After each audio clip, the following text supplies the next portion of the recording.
Olá, irmãos, tudo bem com vocês? A paz do Senhor Jesus. Quando nós vamos estudar sobre Gog e Magog, irmãos, vocês sabem que vocês não podem ficar somente em Ezequiel 38 e 39.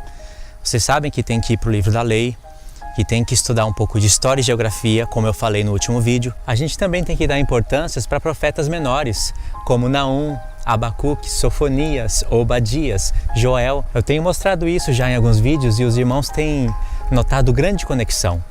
Porque Deus conecta Ezequiel 38, 39 com esses profetas pequenos.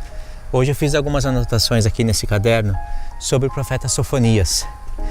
É tremendo, assim como Naum, assim como Abacuque. A gente tem que somar Naum, Abacuque, Joel com Ezequiel 38 e 39. Mas se você olha para Sofonias, você vai enxergar mais coisas em Ezequiel 38 e 39. Esse é o jeito que Deus escolheu para a gente receber a revelação da palavra de Deus.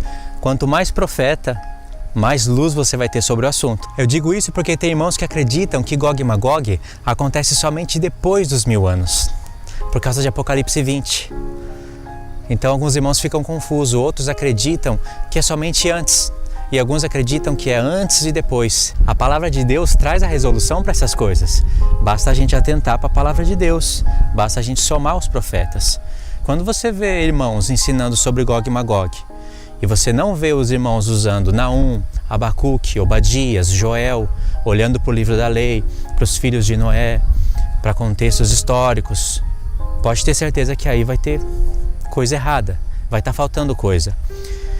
E quando você vê irmãos ensinando sobre Gog e Magog e usando todos esses profetas, pode acreditar que daí vai sair luz. Porque Pedro fala que a luz habita nas palavras dos profetas. O nome Gog e Magog é um nome simbólico. Deus está falando de Gog e Magog em todos esses profetas que eu acabei de citar. Se eu abrisse agora para vocês Abacuque, eu iria mostrar Gog e Magog. Se eu abrisse Sofonias, e eu vou mostrar Gog e Magog.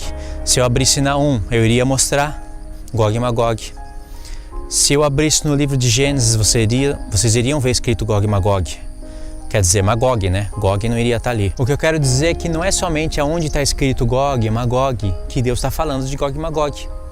Você vai estar vendo Gog e Magog em vários profetas, porque Deus disse que profetizou sobre ele, sobre vários profetas. Anota aí se você nunca ouviu falar ou se você esqueceu. Ezequiel 38, verso 17. Deus falou que profetizou por vários anos, através dos seus servos, os profetas, que levaria Gog contra a terra dele. Se ele diz que profetizou isso por vários profetas, por largos anos, então tem que estar na palavra de Deus. Tem que estar na palavra de Deus e tem que estar em vários profetas, em vários lugares. E realmente está, só não vai estar escrito Gog e Magog. Então, irmãos, eu fiz algumas anotações. Eu vou estar lendo aqui para vocês, está em Sofonias, capítulo 1, 2 e 3. Leia esse profeta e faça as suas anotações, pensando em Gog e Magog. Eu vou dar uma ajuda aqui para você conectar os pontos. Em Sofonias, capítulo 1, somente no capítulo 1, no verso 1, 3, verso 7, verso 8, verso 15, verso 14, verso 15 e verso 16. Você vai ver 4 pontos importantes. São 4 pontos: fim dos dias, sacrifício do Senhor, dia do Senhor e dia de trombetas. Esses 4 pontos que você tem que anotar, somente no capítulo 1. No primeiro ponto, você vai anotar fim dos dias, ou últimos dias, você que sabe. Porque Deus já começa o profeta falando que ele vai destruir a terra, os moradores. Ele começa igual Naum, Abacuque, sabe? Começa nos direcionando no tempo, mostrando que ele não está falando somente naquela história. É um livro histórico, mas profético. E de cara, Deus já quer que você preste atenção nisso. Principalmente quando você se encontra com a expressão ou com o termo o dia do Senhor, o dia da sua ira. Segundo ponto, sacrifício do Senhor. Só aqui, irmãos, Deus está falando de sacrifício, ele fala 2 vezes. Aonde que a gente vê um sacrifício do Senhor? Em Ezequiel 38 e 39. A gente vê mais um sacrifício em Jeremias 46. Só que esse sacrifício é na terra do norte. Só que o sacrifício de Ezequiel 38 e 39 é nos montes de Israel. E Deus fala aqui de sacrifício 2 vezes. E ele fala que vai congregar nações. Este sacrifício de Sofonias é o de Ezequiel 38 porque ele fala que vai congregar nações. Ele já santificou os seus convidados. Então, presta atenção nos pontos. Verso 14 e 15. vai falar do dia do Senhor. E não vai falar só uma vez, ele vai repetir várias vezes, que ele quer que a gente preste atenção mesmo. E para Deus mostrar que ele está falando do tempo do fim, para você que conhece as festas, ele vai dizer que esse dia do Senhor, que não é somente um dia, né? Esse dia do Senhor é dia de trombetas. Aí no hebraico está escrito shofar e teruá. Na nossa tradução está dias de trombetas e de rebate. Para você entender o que Deus está falando somente aí, você precisa de ler Números capítulo 2 e Números capítulo 10. Eu vou formar um vídeo ainda falando sobre Números 2 e Números 10, sobre toque de shofar e Yom Teruah. É impressionante isso. Tem vários profetas e Deus está nos dando revelações escondidas através dessas coisas. E está relacionado com a festa das trombetas. Um pouquinho depois tem o dia da expiação, conhecido pelo apóstolo Paulo, pelo próprio Senhor Jesus como o dia da redenção. E depois vem a festa dos tabernáculos. Então só no capítulo 1 Deus deu essas 4 direções. Agora eu vou falar uma coisa importantíssima, você não precisa nem anotar isso. Não anota porque deixa gravado na cabeça já. Já começa a treinar isso com esses profetas menores. Tenta ler esses profetas sem perder contexto. Tenta ler o capítulo 1. Quando você chegar no capítulo 2, no capítulo 3, não se esqueça das coisas do capítulo 1, porque aí você vai receber revelação. Então é bom você treinar isso nos profetas menores, porque aí você vai treinando, vai aumentando o nível do seu entendimento, e aí você vai poder fazer isso nos profetas maiores. E nada melhor do que um caderno, canetas, usar pelo menos 3 cores. Aqueles papeizinhos coloridos que cola, sabe? Para você colar em cima da folha e para você colar no seu armário, na sua gaveta, em qualquer lugar que te direcione. Eu faço assim, eu anoto os pontos principais, como eu fiz nesse caderno, e quando eu tenho que falar algo sobre aquele ponto, não dá para eu escrever tudo, né? Então quando é só uma frase, 2 frases, eu anoto em cima daqueles papeizinhos coloridos e anoto e coloco em cima do ponto. Mas quando é algo mais estendido, eu escrevo naquele ponto, no caderno, né? Eu faço um desenho de um celular e escrevo ouvir no celular. Aí eu vou e gravo esse assunto no celular, e no celular eu deixo algo que me lembre que é para relacionar isso com o que está no caderno. Então dá para usar esse recurso e aumentar o nível do nosso entendimento. É assim que eu faço. E com o tempo, isso vai se tornando algo natural.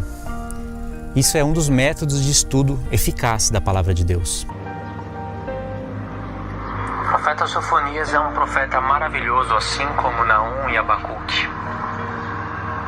Mas, fazendo uma análise no profeta Sofonias, você vai ver que Deus começa falando, ele já nos começa direcionando no tempo correto. Ok, irmãos, nós vimos o capítulo 1. Agora no capítulo 2, nos primeiros 3 versos, já tem coisas importantíssimas. Você pode escrever Sofonias no papel, capítulo 2, colocar verso 1, toma um espaço, verso 2, pega outro espaço, verso 3. E aí você vai fazer aquelas setas e escrever. Verso 1, Deus vai falar que ele vai congregar nações. O intento dele é congregar nações. E ele mostra no contexto que é para levar contra Jerusalém. Então o verso 1 já mostra o que significa o sacrifício no capítulo 1. O verso 1 do capítulo 2 já mostra o que significa esse sacrifício que ele fala 2 vezes no capítulo 1. Congregar nações para o sacrifício dele. É o que está em Ezequiel 39. Verso 2. Dia da ira de Deus. É o que ele falou no capítulo 1, ele está reforçando no capítulo 2. Verso 3. Ele fala que a gente pode ser escondido do dia da ira. E é aqui que Paulo estava com a mente quando ele escreveu 1 Tessalonicenses 1, quando ele fala da gente ser livrado da ira futura. É exatamente com esse profeta que Paulo está na mente, irmãos. Pode ter certeza disso. E o interessante é que, no contexto, Deus vai explicar quais são aqueles que vão ser livrados da ira futura. Não são todos. São somente aqueles que colocam a justiça por obra na terra, os mansos da terra, os que praticam a lei do Senhor. Está aqui em Sofonias. Por isso que antes de Paulo falar que Deus nos livra da ira futura, ele dá algumas instruções para a igreja. Esses que vão ser livrados. Entendeu? Verso 1, verso 2, verso 3. Verso 1, congregar nações. Verso 2, dia da ira. Verso 3, aqueles que vão ser livrados do dia da ira do Senhor. Aí você vai para o verso 5, você vai ter Deus falando dos filisteus. Aqui tem mais revelação. Aí em Sofonias 2, verso 13, olha o que Deus fala. Que ele vai estender a mão contra o norte, destruir a Síria e destruir Nínive. Aí tem muita revelação. Porque agora você não pode perder o que você leu no capítulo 1. Sacrifício do Senhor. Que sacrifício é esse? Vem o capítulo 2, logo no comecinho, e fala que o intento de Deus é congregar as nações para levar contra Jerusalém. Porque ele vai falar da apostasia de Jerusalém. Congregar nações. Olha só, o mesmo que ele está falando em Ezequiel 38. A juntar as nações, muitos povos com Gog. Aí você chega no verso 13, aí Deus vai punir os filisteus, vai punir vários lugares. E o último lugar que ele está punindo é a Síria. Vai estender a mão contra o norte, castigar a Síria, destruir a Síria e Nínive. Por que Nínive? Vocês assistiram os meus vídeos falando sobre Nínive? Então Nínive vai estar no fim dos tempos. Aliás, ela já existe. Ela não parou de existir, só mudou o nome. Vou ter que repetir por causa de alguns irmãos que podem estar assistindo pela primeira vez. A Nínive antiga é a atual Iraque, norte do Iraque, na província de Ninawa. Olha o nome, Ninawa. As 3 principais cidades, uma delas é Mossul. Ali está o coração de Nínive. Então Sofonias é prova, só o profeta Sofonias é prova evidente de que Gog e Magog acontece antes do milênio. Como é que eu vou desvincular o sacrifício, o dia da ira de Deus, o dia do Senhor, congregar nações contra o povo de Israel, estender a mão contra o norte, da onde Deus falou que ia trazer Gog e Magog, do norte, ia ter sacrifício lá? Como é que eu vou desvincular tudo isso de Sofonias? E Sofonias tem que acontecer antes do milênio. Entende? Por isso que existe Apocalipse 19. Em Apocalipse 19, Deus coloca Gog e Magog antes do milênio. Aí em Apocalipse 20, a gente tem um Gog e Magog depois. E em Sofonias vai ter mais coisas tremendas, irmão. Você vai ver ali um verso que mostra quem são os 144 mil. Tem que prestar bem atenção. Como eu disse, o profeta Sofonias é espetacular.